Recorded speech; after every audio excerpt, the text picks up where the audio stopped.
네, 아침에 들어온 속보들도 살펴보겠습니다. 오늘 밤 유엔 총회에서 문재인 대통령의 기조연설, 그리고 이어질 트럼프 대통령과의 정상회담, 오늘 큰 이슈가 아닐 수 없는데요. 이런 가운데 이용호 북한 외무상도 뉴욕에 도착을 했습니다. 보도국 취재기자 연결하겠습니다.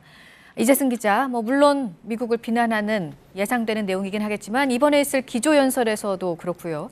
북한 외무상의 입에서 어떤 얘기가 나올지 역시 관심입니다. 전해진 내용들이 있습니까? 네, 이용호 북한 외무상이 유엔 총회 참석을 위해서 오늘 새벽, 우리 시간 오늘 새벽에 미국 뉴욕에 도착을 했습니다.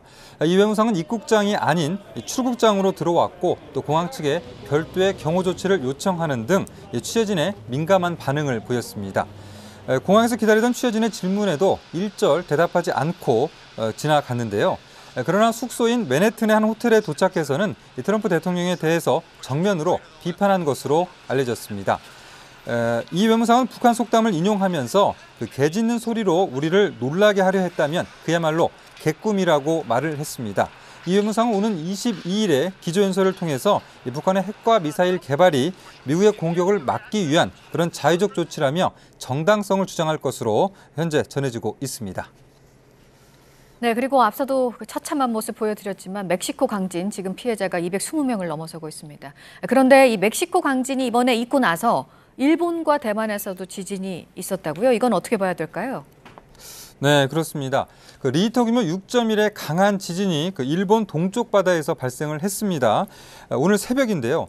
진앙은 보시면은 일본 혼슈 지역에서 혼슈 지역의 가마이시시에서 남동쪽으로 약 281km 되는 그런 지역에서 발생을 했고 진원의 깊이는 약 10km 정도로 보여지고 있습니다. 해역에서 발생했기 때문에 쓰나미 우려가 있었지만 다행히 일본 기상청은 쓰나미 경보를 발령하지는 않은 상태고요.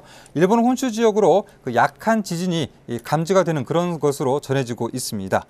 일본에서 이렇게 지진이 발생한 것과 마찬가지로 또 대만 쪽에서도 어젯밤 10시 29분쯤에 대만 동부 화롄현 동쪽 74.6km 떨어진 해역에서도 규모 5.7의 지진이 발생을 했습니다.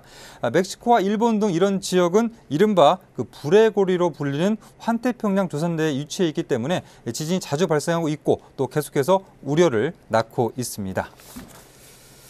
끝으로 국내 소식 전해드리겠습니다. 다음 달부터 살충제와 농약 등을 제대로 관리하지 않고 쓰는 닭과 오리 농장은 정부로부터 식품안전관리 인증, 해썹 인증을 받지 못하게 됩니다. 해썹은 식품의 원재료부터 제조 공정, 또 가공 유통까지 모든 과정에서 유해 요소를 확인해서 중점 관리하는 그런 시스템인데요. 해썹 인증을 받으려는 닭과 오리 농장의 농장주는 앞으로 살충제나 농약 등에 대해서 관리 기록을 작성해야 되고요. 또 살충제 잔류 검사를 주기적으로 실시를 해야 됩니다. 어떻게 보면 당연하게 실시를 이전에 했어야 되는 그런 조치라고 볼 수도 있는데 정부가 이런 조치를 취한 것은 지난 살충제 파동 때 살충제가 검출된 농가의 약 59%가 해썹 인증을 받으면서 비판 여론이 높아졌기 때문입니다. 지금까지 보도국에서 전해드렸습니다.